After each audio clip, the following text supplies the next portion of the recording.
So today we are going to learn another concept, that is transfer learning. Okay. Now, for training our data, we need many images. We need like millions of images. Okay. Then only the training is considered as good. Now, do you remember how many images do we have in our break his dataset and in our UBC dataset? Anyone? Do you remember? How many breast cancer images and how many? So nearly 7,000 here, and like almost in thousands we have. Okay, understood? But that is not sufficient. So we can say that our data set is small. Okay, we have a small data set. Now the small data set cannot train your convolutional neural network robustly. Understood? So when your data set is smaller, what we do is we go for another approach that is known as transfer learning. So we'll just look at what is transfer learning now. So transfer learning, I think the name itself is quite literal in sense, like already something has been learned and you're transferring whatever you have learned to another model. Is it easy to understand by the name?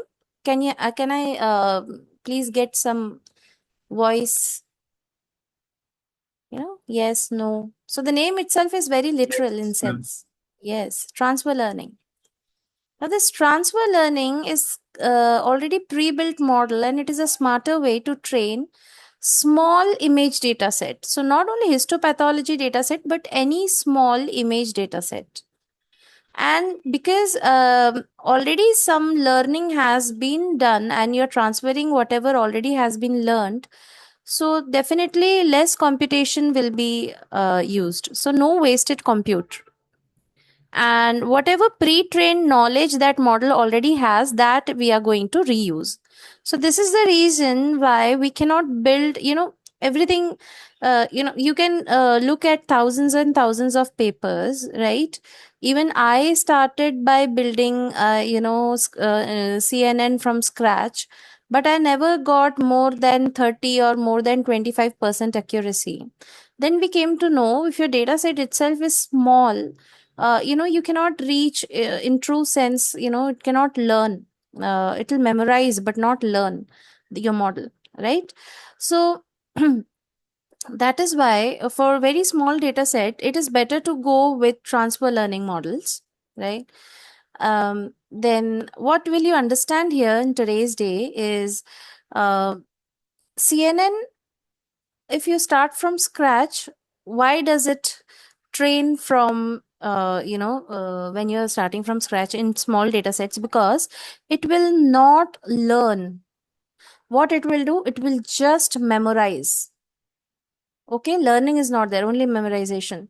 So when you only memorize and don't learn, and you encounter a new data set, so that model fails. What is the use? 0% use, nothing, no use. Okay. So second thing what we are going to learn is it is in many ways an industry standard approach. Don't think that you will build from scratch, only then people will uh, recognize your work. No, many people are using transfer learning. It is better, right? How EfficientNet's compound scaling works, depth. Now this is something you'll understand as we go on further. And then there are 5 steps of pipeline. Now here, what we will be doing in the coding, that we are going to learn. Okay, so you see the 5 things that we'll do. We will be using transfer learning first. Okay, transfer learning. So first we'll load our data, and then we have got, you have till now you have understood that there will be many layers. So many of the layers we will try to freeze it. How and why, I'll tell you later on. Then we will try to make a head. Now, what is this head? This is known as classification head. What is that? I'll tell you later. And we will train only the head and not the layers. Okay, new heads. And then later on, what after training, we'll fine tune our workflow. So this is the 5-step pipeline model. So in this, we are freezing some of the layers and some of the layers we are training over here, right? So what are those frozen layers? What are those trainable layers? We'll understand. And why does that matter? That also we'll try to see. And what is ImageNet? I'll not explain it here. Let us see. Now, ImageNet doesn't have biological tissue features as such. So we'll see how it is translating directly into our biological workflow. So transfer learning is a pre-built model, and whatever that pre-built model has learned, that we are going to use. So specifically in our baseline project, we had used this particular architecture, that is EfficientNet B0.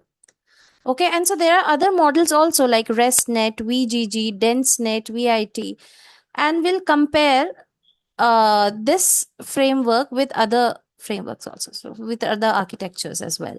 So we'll try to see that.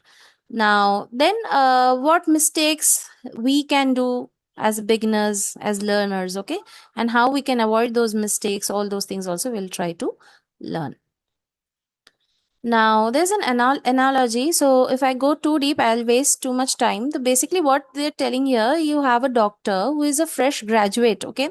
So, they might have spent almost 6 years in learning and internship and all, okay? So, they have learned something. They have some knowledge.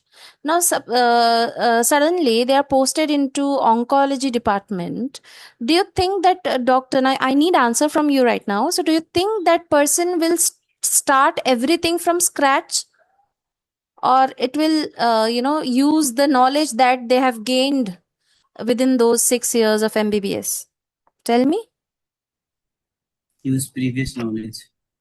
Yeah, they will use. So what is the use if you have got your MBBS degree, and then if suddenly when you're going posted in an oncology department, what is the use if you don't remember anything, right? So you'll use your previous knowledge, and then you will gain your experience. So that's what is transfer learning. Okay, so that doctor does not go back to year 1 and start from scratch. Okay, already whatever she knows or he knows, they'll apply it, and within weeks, under supervision from someone. So what is supervision in our case? So in our case, the supervisions are labels, class labels. Okay, so I've already introduced all these concepts in previous classes. And then by using that experience and supervision, the doctor will be able to classify the biopsy. So this is what exactly transfer learning does. It take a network trained on millions of images. How many? Millions of images. This EfficientNet, VGG model, or whatever names I have already taken. Now they have already been pre-trained on millions of images. Now what they have to do, since they are already trained, they just have to adapt to our biological task. So it will take a fraction of time, it will take a fraction of data, and also it will take fraction of resources, computational resources. So here, if we use transfer learning, so we are not starting from nothing, but we, already have a model that has already learned something, but now they have to adapt to what we want now. Okay. So you can see over here. So the new oncology doctor, she has 6 years of general medical training. Now, what does your EfficientNet B0 model has? It has, so maybe we can change this later on. But the thing is, I'm just teaching you based on what our baseline model has done. Okay. Since we use that, so I'm teaching you that particular architecture.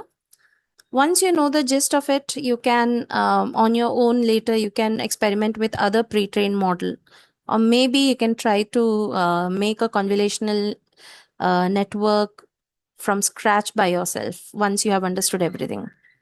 So training from 14 million photograph. And where are these 14 million photograph? They are in that's a database, that's an ImageNet database. Okay, and I can show it to you. Just a second.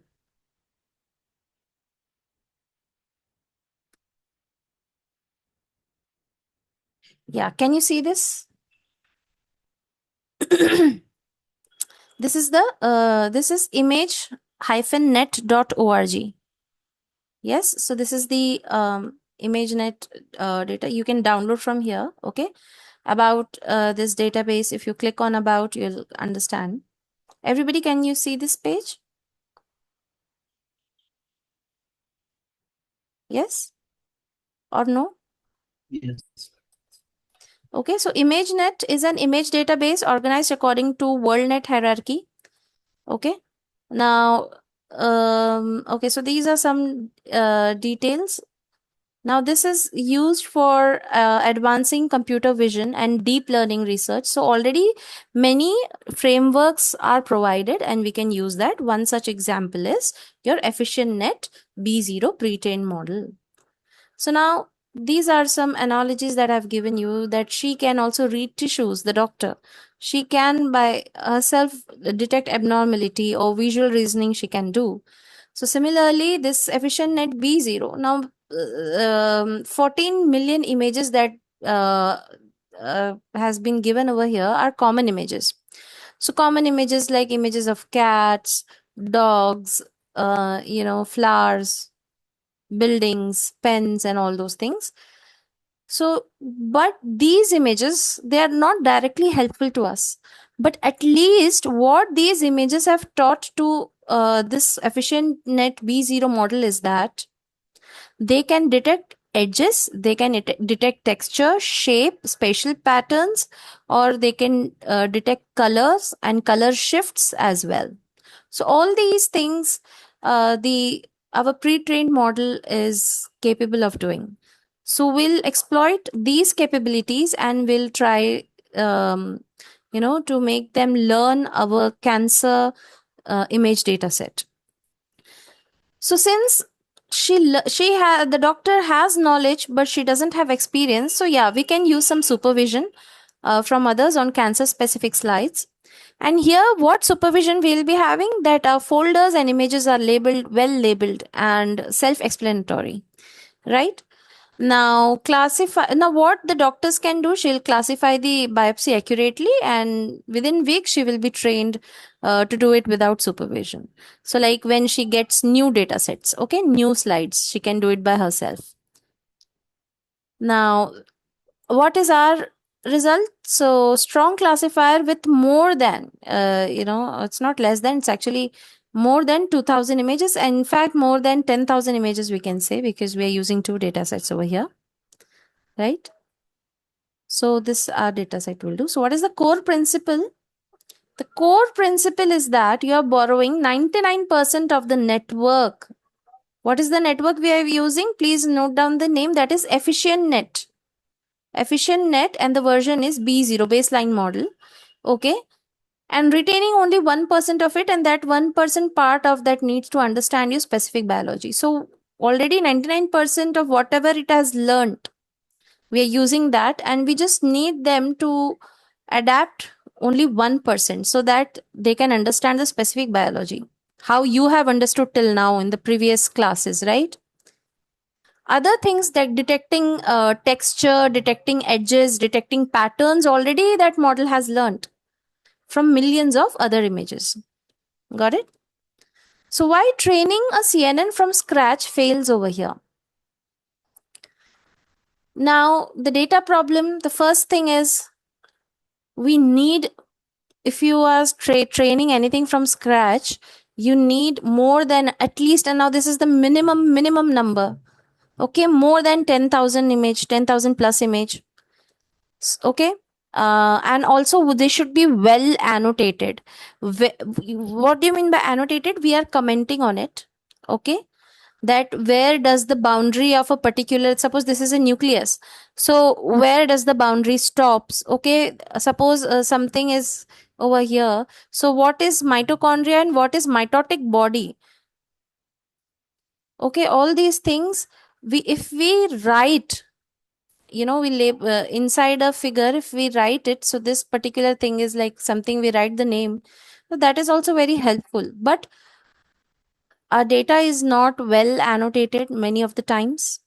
Okay, because well annotation requires expensive and clinical expertise. Second problem can be overfitting, that is, in spite of learning, it will memorize the slides, or it will memorize the images, and it will memorize the patterns. This is the problem. Then, random weight fail. So starting from, no, I told you weight. So what is weight? Weights are just numbers assigned. Okay. So high number is for more important feature. And the feature which is not important will be given a lower number. Got it? So these are done automatically by the, your CNN model. So we are starting always from a random number. So if you start from a random number on a very tiny data set, so starting means you're not going to give, okay, now I'll tell you, suppose starting from some number over here, okay, and some patterns it is trying to extract. So if you are giving a random number, you understand, next time if you're going to run the model, maybe it will start from some other point. Learning will be different because it is random number, right? So starting random number, we know, we tell that as seed. I'll tell you later on while coding, like setting seed. So when we have to give random numbers, but starting from random numbers may give you different results at different run, or different devices, or different environment.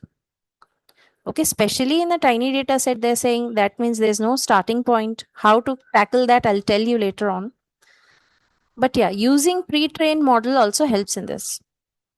So now in our EfficientNet B0, we already have approximately 5.3 million weights. How do we know? We know because this we are using FNet B0, EfficientNet B0 model. It has 5.3 million weights. Weights are nothing but numbers given to features. Okay. Okay. So the gradient signal. So gradient signal, that means, the pattern signal. Okay. To push all these weights towards something meaningful, and it will become very, very noisy. What is the reason? Now, if you have everything, suppose you're participating in a race and you are having a starting point and a proper end point. So it is easy for you to see who is finishing the line, who is crossing the line first. But suppose if you have a racetrack like this, and ending is like this, so everyone, they are starting randomly. You cannot, in this sense, you cannot properly tell which person is finishing the race or which person is actually winning the race. So the data becomes noisy in randomization. So what will you do? Will you stop using random numbers? No, you cannot stop using random numbers. But yeah, we can set some seeds, and already all these things are taken care in a pre-trained model. So feature never converge. Now, what does that mean? So you have many layers in CNN. This also you know. So the early layers, they need to learn more. They need to learn from scratch, right? Because in the beginning, if you make mistakes in learning the edges and textures, then the successive layers will also learn, not the it will not learn correctly because their initial layers has not learned properly. So suppose if you have a data set with only 300, in fact I'm telling you, with also in only 10,000 images, those filters that are generated, they are random. So if random, that means they are noisy, right? So you'll not get a proper output. So all these problems can be encountered. Now what we are doing, we are using EfficientNet B0.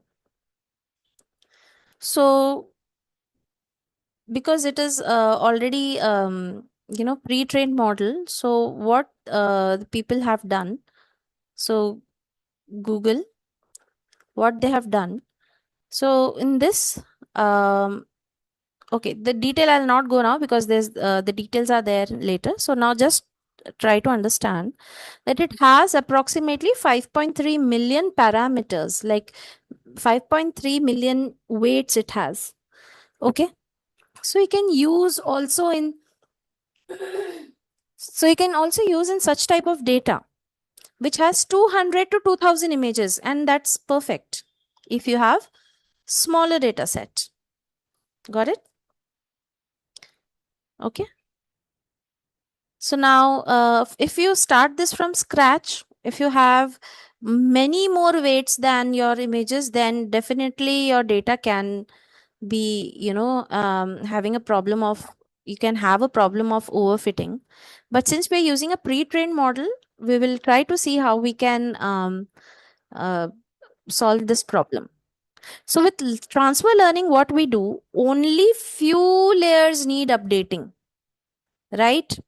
Now this is transfer learning. Many layers are there. Already it's a well-built CNN model.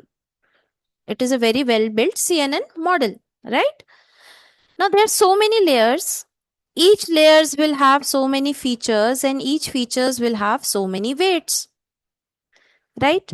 Now instead of bothering about all the layers in this, maybe 82 layers, 85 layers, 1000 layers, whatever, you should not bother about that because it is a pre-trained model, right? Now what do you want to, I told you before, if you cannot understand, just think about it. I just told you right now that 99% of the work is done. Now you only have to adapt according to your data set, on only 1% of the work has to be done. This is just an example. I mean, not always 99 is to 1, but the thing is, I'm just giving you an example. So only last few layers need updating. And just an example, I'm telling you, like 300 to 500 images is okay. But yeah, we have got more than thousands and thousands of images. So yeah, we are good to go with EfficientNet B0. So strong performance, even in 100 times smaller data set, okay, compared to if you are making a CNN from scratch. So transfer learning gives you much better result if your data set is limited or small. Got? So what transfer learning does, it reuses whatever it has learned and it adapts itself. Okay, so whatever it is, what it's reusing, how to detect edges and gradients, and what will it adapt, final classification head. So what is this, I'll tell you later on. Okay, texture, shape, arrangement in space, all these things, it will try to reuse these all knowledge. All early convolutional weights frozen. So what is this? I told you the weights are frozen. So what are the weights? Again, I'm repeating, these are the numbers given to feature. Higher the number, the feature is more important, but those are frozen. Frozen as in, these features are updated. Features are updated at every layer. If you remember the previous classes, who will update these weights? It will be updated automatically after each convolutional layer. The model is learning and it is also updating its previous feature weights. Now, since you are already using a pre-trained B0 model, EfficientNet B0 model, you don't want to change too much. We only need to adapt it for 1%. So that is why most of the weights will freeze so that it should not be changed again and again. Got it? Would you tell that doctor to forget whatever she has learnt in those 6 years of MBBS? Yes or no? Would you tell her to forget all those things? No. No, right? No, ma'am. She should not forget whatever she has learned. That's why we are freezing some weights.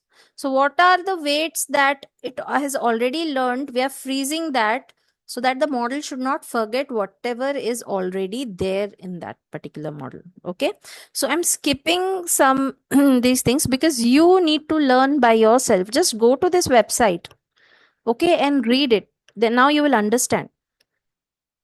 Now I'll say what is the scaling intuition. So not only one aspect, we will not only look at one aspect. So there are three dimensions. So what are the three dimensions over here? The first dimension is how many layers.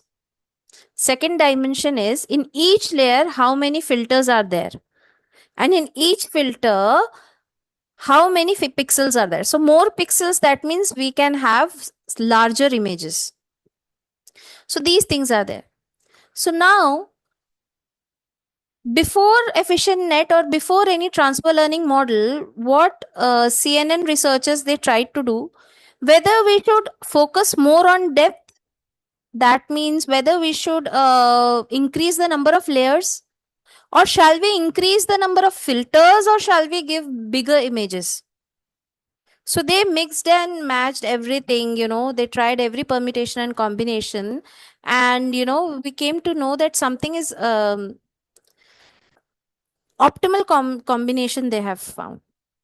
So what is the combination? What should be the depth? What should be the width? And what should be the resolution? These are the three dimensions over here. The first dimension is the layers, that is depth. Each layer, how many filters are having, that is width. And resolution is the size of the image that we are giving. That means higher resolution, higher number of pixels. Okay. So what Google team did was that they found the right balance, and they discovered that they can scale all the three dimensions together in a specific matter, mathematically derived ratios for better accuracy at lower computational cost. So that is why this EfficientNet model was also, it is a family and it has many other subsets. So B0 that we are using, this is the initial baseline model, and we have till B7. So you can say, if I maximize this, just a second. Yeah. So if I maximize this, you can see, so B0 has 5.3 million weights or parameters. So as we go on increasing the baseline model from B0 to B1, the weights and the parameters are increasing. As the weights and the parameters are increasing, so these params are increasing, you need more computation. Got it? Also, you need a larger data set. I'm telling you, more parameters are there. And for that, if you have lesser images, it may lead to memorization rather than learning. Same problem. Got it? So if you have less image, go for B0. Don't think that B0 is bad and B7 is the best. No, it depends on your use case. Got it? You have to understand that thing. Fine. Also, if you are using a lower model, then the computation cost will also be reducing. So B0 is the correct starting point for a small histopathology dataset. It is small enough to avoid severe overfitting. What do you mean by overfitting? Again, memorization. Okay. If limited data you have, it will avoid overfitting. Fast. It is fast. And you can, if you don't have a strong laptop or if you don't have a strong system, you can use Google Colab or Kaggle also. Okay. And it is achieving good computative accuracy. B1 to B3, you can try if you have a bit larger data set. Okay. And if you use B4 to B7, then there is no use. It is an overkill for beginners for a small data set, right? Now, for there's a very famous meme that is going on for now. What do you mean by overkill? So see this, just for lighting. So I don't promote all these things, right? But the thing is, this is much funny meme I've seen. So just for lighting a smoke, he's using, this butane flame, this high power flame. That is not necessary, right? You understood? So this is known as overkill. You don't need this. A matchstick would have been done, right? So B4 to B7 are generally overkill for beginners and small data sets. Fine. Now, so this is the 5 steps that you have to look at. This is the 5-step pipeline. First, what you have to do is you load the model. So what is our model? Our model, what we are loading is EfficientNet. So small form of efficient is F. So FNet B0 model will load. We'll give some commands in Python, okay, and we will load. So EfficientNet B0, it already comes from 5.3 pre-tuned weights and parameters. Okay, and it is coming, all those training it has got from ImageNet training data set, which I just shown to you. It already know how to detect edges, texture, shapes, spatial patterns, etc. What it does, it will just learn how to detect all the same things now in your biopsy slide. Okay, and it would output a prediction for one of the 20,000 ImageNet categories. So what it is telling is, if you go to this data set, if you download this data set, now this ImageNet data set has 20,000 categories. Now, mind you, so these are very like day-to-day common categories, okay? Not related to cancer data set. So these are the classification. For example, what classification it will do, whether it is a dog, whether it is a pen, whether it's a tree. So this is not, important. This is not sufficient. What we want our own classification head. What classification do we want? If it is a break his data set, we want these 8 classes. And if it is an ovarian class, if you remember your data set properly, we have got 5 classes. Right? So we want our cancer label classification, not these whatever is mentioned in ImageNet dataset. Okay? Yeah, first. Okay. So, so these 20,000 image categories, we don't want this. What do we want? We want our own category, whether it is benign or whether it is malignant. And if it is benign, what are the types of benign cancer and what are the types of malignant cancer? We want those categories, right? So it only knows something to do, detect edges, texture, shapes. So that is why we cannot directly use it as such. So after loading the pre-trained model, what we will do is, now please try to understand this. So we will freeze the base layers. So the different convolutional layers are there. So the initial weights, the lower layer weights, we will not try to change during the training, because we want that, we need that. We need those edges, we need those shapes, we need those color detection, we want all those things. Okay, because those things are preserved while it has been trained in ImageNet dataset. Fine. So freezing the model. So this is the command that we are giving, base model dot trainable equals false. That means only new head get gradients. Now, new heads, this we will define later. That is in the third step, we will try to add our own classification. So our own classification, there are 2 types of classification. Binary classification, whether cancer is there, yes, whether cancer is not there, no, but we are not doing this type of classification. We have multi-class classification. So what are those classes? If you go and open the data set and you will see. So 8 types in your breast cancer dataset and 5 types in your ovarian cancer dataset. So we want this multi-class classification labels. Okay. So this original 20,000 class, what was there in the ImageNet training, we want to replace that with the layers which is designed to our own task. So this is the new head, and every layers, if you have revised it well, they have global average pooling, that is compressing our 3D features into one dimensional vector. We also have a dropout layer which prevents overfitting. Prevents overfitting.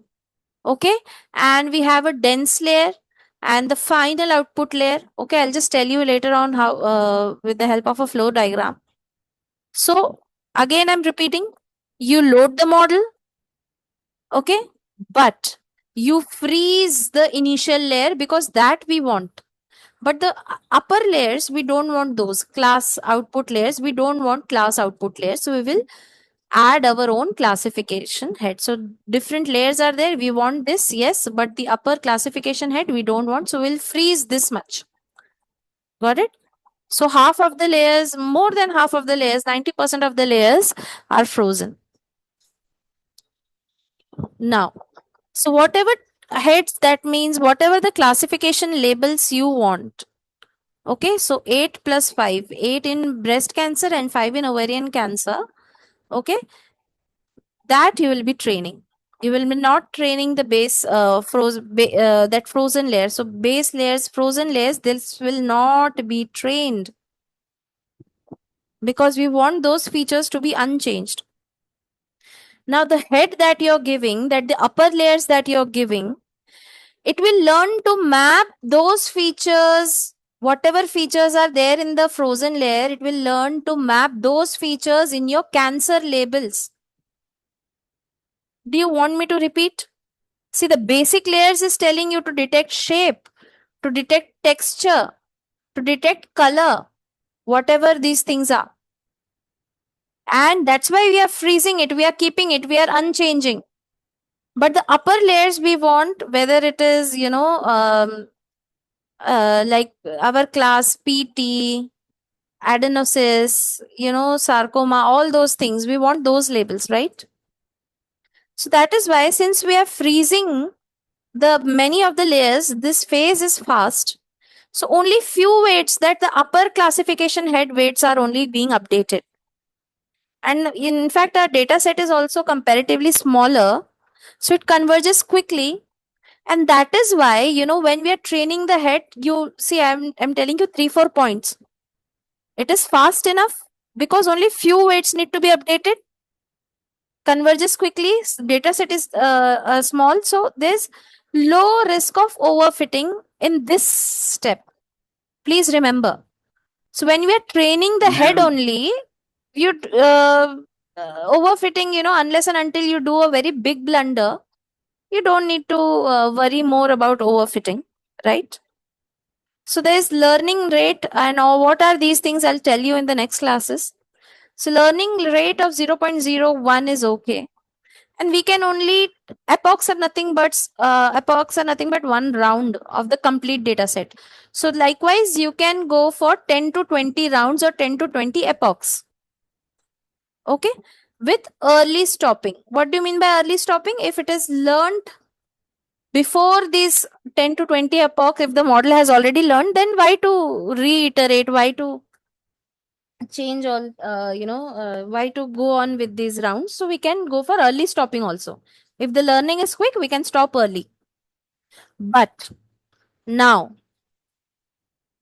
what we are doing afterwards is some of the base layer that we have frozen. No, now we will unfreeze those layers. Not all of them, but some of them.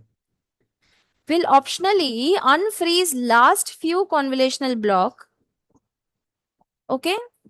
So what this does is this allows deep features, little bit drifting here and there, tissue patterns. So more it will learn. But the thing is, what happens? Please try to understand what I'm trying to tell you. So what happens is, like different layers, If suppose you will not freeze the lower layers, it will forget its own old training. It will forget. Understood? Ma'am, It your will page forget is its old training. lagging. Got it? So that is why you Your had page to is freeze it. lagging. Just a second. Can you just type in the chat what you're telling? Because your voice is not so audible. Please type fast. I'll look at the chat, okay?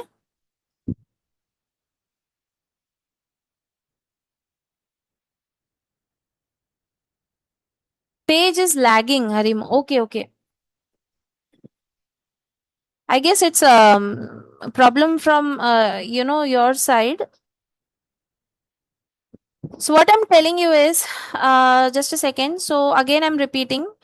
So the lower layer you have frozen. Got it? Lower layers are frozen. Suppose what if you had not frozen up these layers?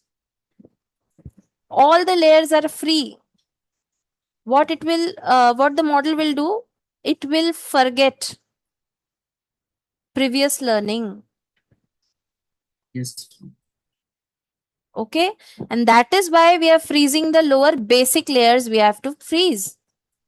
So basic things that it has learned, we have to freeze it. Then what you did in the fifth stage, okay, uh, here when you were training, you were giving your own labels. Now here you're giving your own labels from your data set. So now this you are done. Since our layers are frozen, okay, our layers are frozen. I will not say that there is no overfitting, but there is low risk of overfitting. But when we are going from 4 to 5, fifth step we are going. At the time, what happens is when you unfreeze some of the lower layers, some lower layers you will freeze for fine tuning. Why we are doing this fine tuning? At that time, there is a critical risk of catastrophic forgetting because some of the important lower layers we had unfrozen. Okay. So if this particular lower layer is unfrozen, if this is overwritten, so it will lead to catastrophic forgetting. That is why what you have to do, the learning rate, the rate at which the model is learning should be kept low. So instead of 0.001, we are keeping in 0.00. So 10 times less learning rate we are keeping. And only 5 to 10 additional rounds or epochs. Okay. And in that also, topmost blocks only you unfreeze. Don't go for the lower blocks. How you can do? You can do by giving just you will write some lines of code. You will all do this by writing lines of code. Got it? So summary is that load your pre-trained model. Here we are using EfficientNet B0. Base, freeze the base, add the classification head, train the head at higher learning rate. This is high rate. Unfreeze the top layer and then train at low rate, and then you are done. At every stage, now what you have to do is you can make changes to data. Augmentation, that means make changes. I'll tell you what. I will just we'll just look at it later on. Just see here now. Right? So what are frozen? Adjust color gradient, HNE nuclear boundary detection. So this is always frozen. Detecting corner, curve and blobs, always frozen. Okay. So detecting complex structure, as we go on for the further complex structure, okay, you have to unfreeze in stage 2. The complex structure, that is spatial patterns, chromatin texture, glandular shapes. This will be unfreezing in stage 2. So the top block, that is MB block, So MB block. So high level semantic patterns that we are going to learn in that time, that is trainable in all the 2 stages. Okay. Sorry, it's not in 2 stages. It is unfrozen in the stage 2. Why we are doing it? Because we are fine tuning it.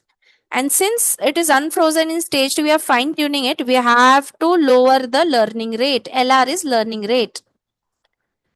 Classification head, that means the labels that we are giving is always trainable. In this, what steps we are using? Please go back to, day 3, and you see global average pooling, dropout, dense. Okay, either you use softmax or you use sigmoid, any one. Which one, I'll tell you later. So we'll train like this. So our classification head is always trainable. Some of the middle layer blocks are trainable at stage 2. Okay, but the lower blocks are always frozen. Got it? Yeah. So see how to build your classification head is that. So you have your base FNet, you have loaded all these things, right? So you will you'll do global average pooling. So what global average pooling is that you have so many feature maps. This is high dimensional data. Okay, and we are changing this into one dimensional vector.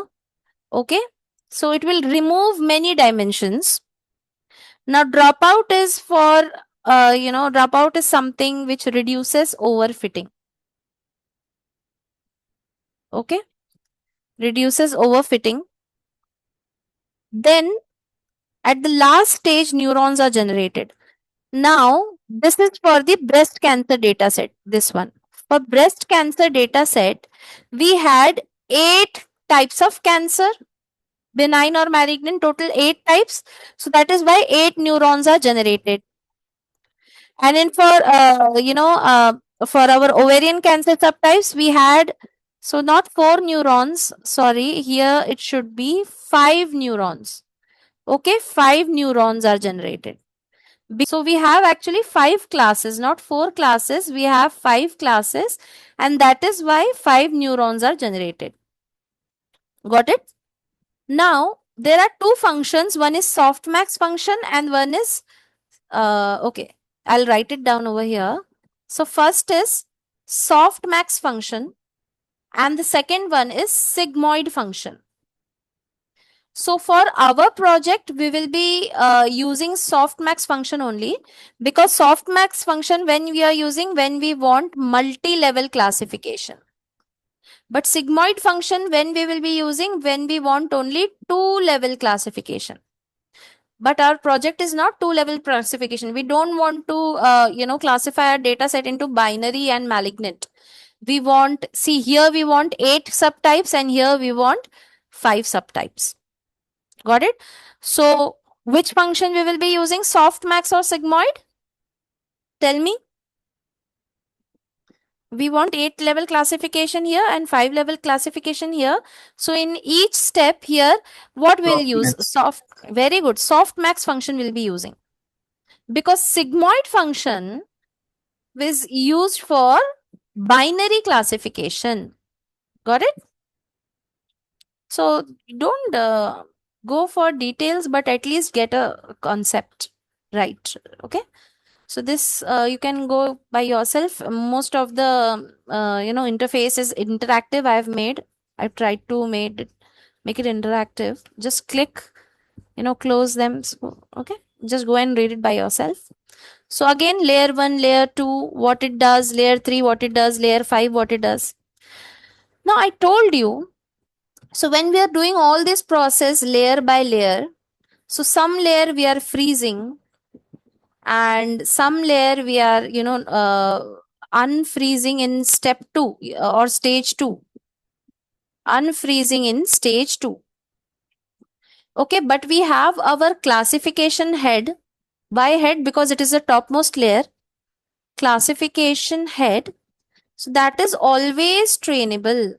This I have already told you. It is always trainable. So every time we are doing all these functions, what you can do is each time you can augment your data or you can make some subtle changes to your images. With that, the number of images also gets multiplied. How? Okay. You have suppose 5 images. Okay. Now you're flipping 20% of the images. Got it? So that means one image you are flipping. Now you have got 6 images. Some vertical flip, some horizontal flip. So when you do you same image, you make changes and then you can artificially increase the size of the data. So what are the changes that you can go for? Okay.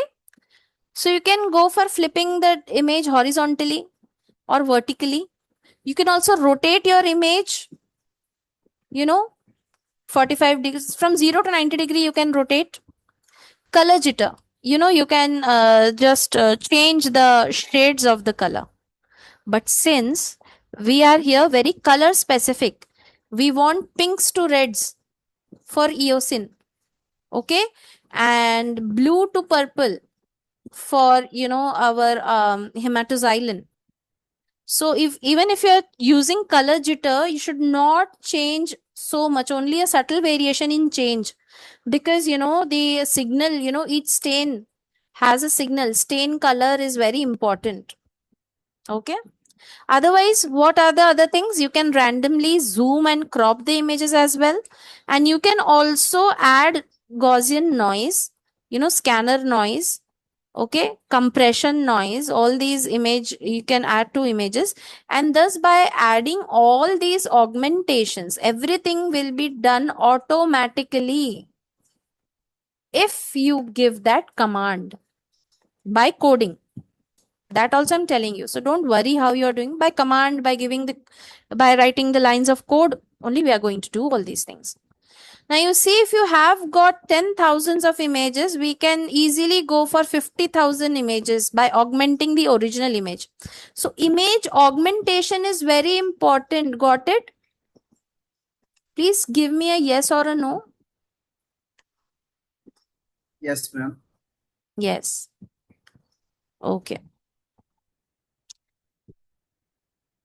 Right. So biological, after applying any augmentation, you should also ask, this transformation that we have done, is it realistic to do?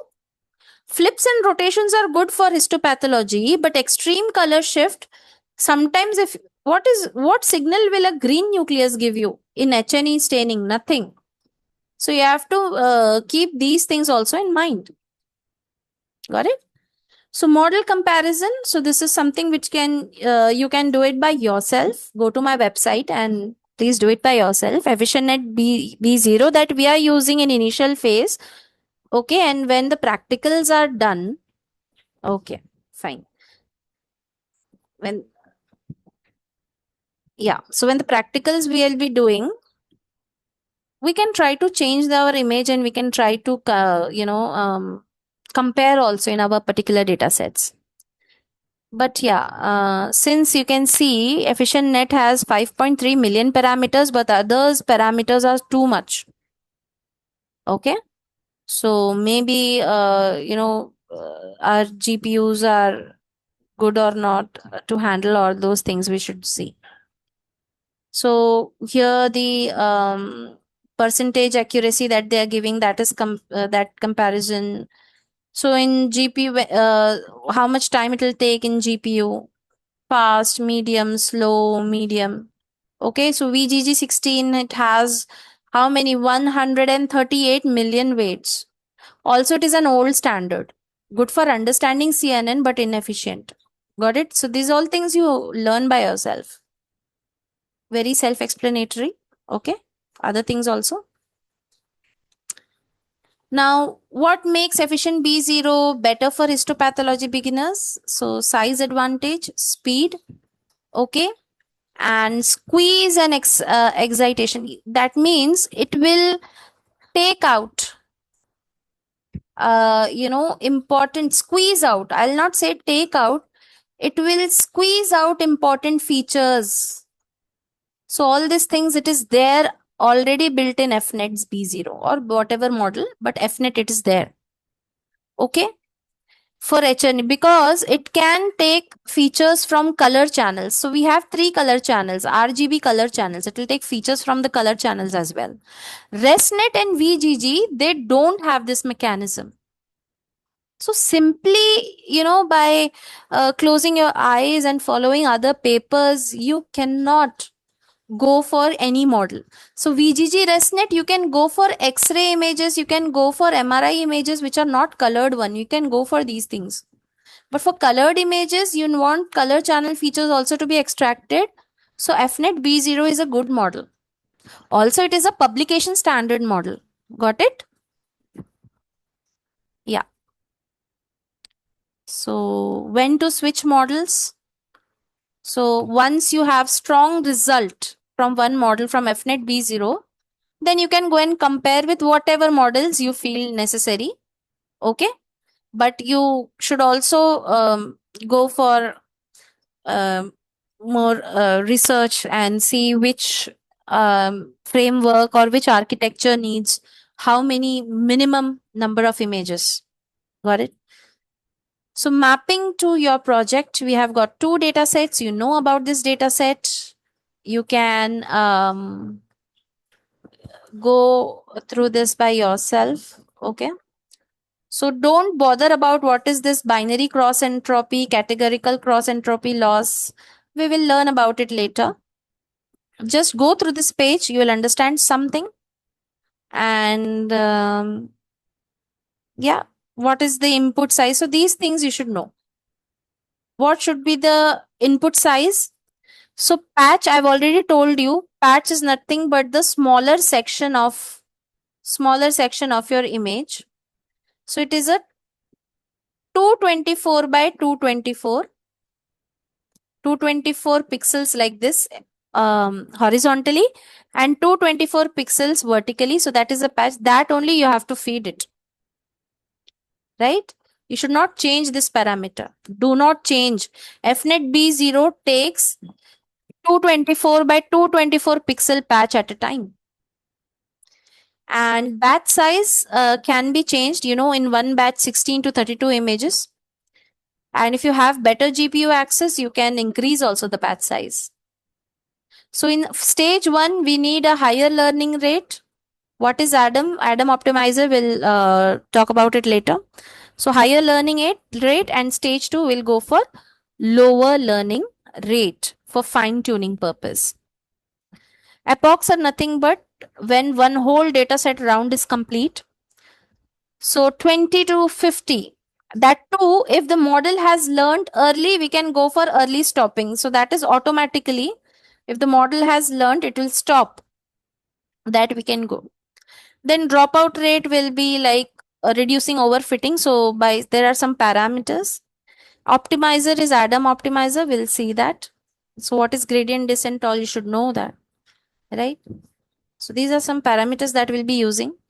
So 6 mistakes that what you can do is too high learning rate, overfitting, skipping dropout, overfitting, no data augmentation. You have small data set. So here no learning will be there. Okay, no learning. Patch size should always be 224 by 224. Otherwise, model will not perform properly. It will not at all perform properly. Okay. Then I have already, when I showed you the data sets, there was class imbalance. Some class had thousands of images and some class had only 100 of images. Now we have to do something about it. What we can do, I'll tell you later. Okay. Don't only go for accuracy after you had got 75% accuracy, 10% accuracy, 50% accuracy, whatever accuracy you have got. You should always, go for other metrics, performance metrics, area under the curve, that is AOC, ROC, F1, recall and precision and specificity. So these things, there will be a separate class. I want you to please attend those classes. Please, I'm requesting you, right? Only then you'll understand. So the big picture, why this decision matters. So transfer learning is the standard approach. That's why, okay. Many papers have been published in Nature Medicine. Okay, but that does not mean that we are blindly following because it has already been published in Nature Medicine. No, we'll be learning and maybe we can do something new if we learn more. Okay, so just many people will discourage you. Okay, you're not building from scratch, you're using transfer learning. Okay, leave it. No, only people who don't know that sometimes you cannot use a sword to stitch a cloth, right?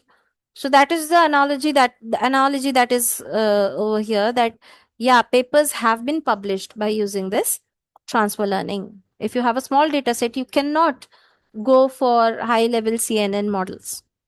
Okay, so we know what are there in our project.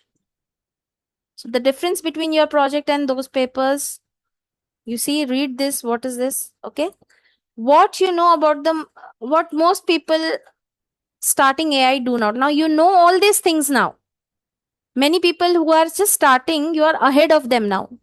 So just tick. If you know something, tick on it. Take a screenshot, keep it with yourself. And when I'll ask you, you can send it to me. Which things that you already know, you tick that particular thing. So this is done for you only. Okay? Just tick on those things which you already know. I'll ask for those screenshots later on, right? And I'll clear your doubts later on if we get time. So